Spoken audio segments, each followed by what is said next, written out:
आज इस तिरंगे को सम्मान प्रदर्शित करने के लिए, तिरंगे के प्रति अपने मन की भावनाओं को अभिव्यक्त करने के लिए उपस्थित होते हैं। हमारे 3 राष्ट्रीय पर्व एक त्योहार के रूप में मनाए जाते हैं। बहाने हम अपने अतीत को याद करते हुए नई पीढ़ी के प्रति कुछ आदर्शों को प्रस्तुत करने का प्रयास करते हैं। हमारी नई पीढ़ी हमारे इतिहास से वाकिफ हो।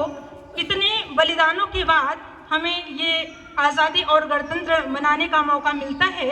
इस सभी से हमारी नई पीढ़ी अवगत होती रहे, इसीलिए हम अपने राष्ट्रीय पर्व को मनाते रहते हैं। इतने ही भावनाओं को संजोकर यह तिरंगे की परिकल्पना साकार हुई है। इसका 3 वर्ण हमें सदैव प्रोत्साहित करता है, प्रोत्साहन देता है।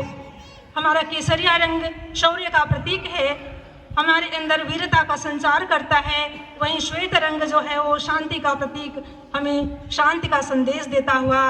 हरा रंग सदैव प्रगति पथ पर हरे भरे समृद्धि का द्योतक होते हुए, बीच में एक चक्र भी है 24 तीलियों के साथ। ये 24 तीलियां हमें 24 घंटे प्रगति पथ पर अग्रसर होने की प्रेरणा देती रहती हैं। जानते हैं कि चक्र गतिशीलता का प्रतीक है। चक्रार पंक्ति इव गच्छति भाग्य पंक्ति ही, हम कहते हैं हमारे भाग्य की पंक्ति भी चक्र की भांति ही परिवर्तित होती है।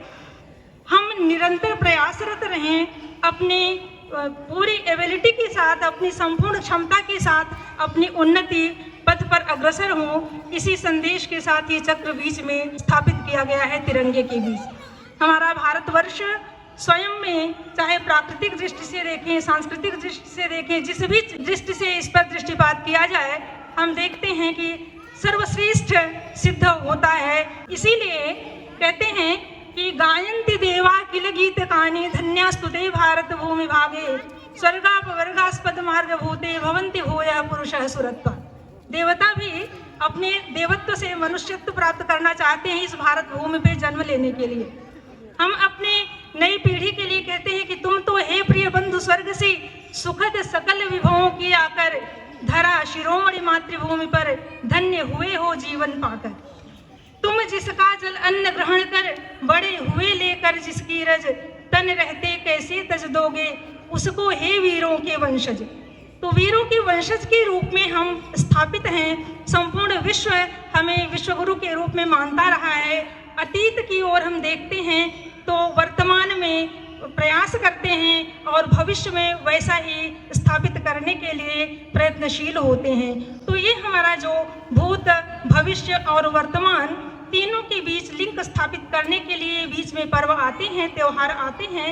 ये हमें प्रोत्साहित करते हैं, प्रेरणा देते हैं और याद कराते हैं अपने उन वीर सपूतों की, जिनके बलिदान के परिणाम स्वरूप हम आज़ाद देश में इस तरह से सांस ले रहे हैं, अपने आज़ाद भारत में गणतंत्र मना रहे हैं। अब ये गणतंत्र मनाने का हमारा जो संविधान को जब अंगीकृत, अधिनियमित और आत्मार्पित करने की बात कही गई हमारे प्रस्तावना में संविधान के, तो उन्होंने कहा कि आज हम 26 नवंबर 1949 को संविधान को अंगीकृत, अधिनियमित और आत्मार्पित करते हैं। हम अंगीकृत करते हैं, इसे स्वीकार करते हैं, ये हमारा है, हमारे लिए है। अधिनियमित करते हैं, इसके रूल्स रेगुलेशंस में बंध कर चलने का संकल्प लेते हैं। जो कुछ भी इसमें बताया गया है हम आजीवन उसको फॉलो करने का प्रयत्न करेंगे और साथ ही साथ आत्मार्पित करते हैं, अपने आप को समर्पित करते हैं, इसके नियमों को पालन करने का प्रयास करेंगे। इस तरह हमारा यह राष्ट्रीय पर्व एक संदेश देता है, एक प्रेरणा देता है, एक प्रोत्साहन देता है।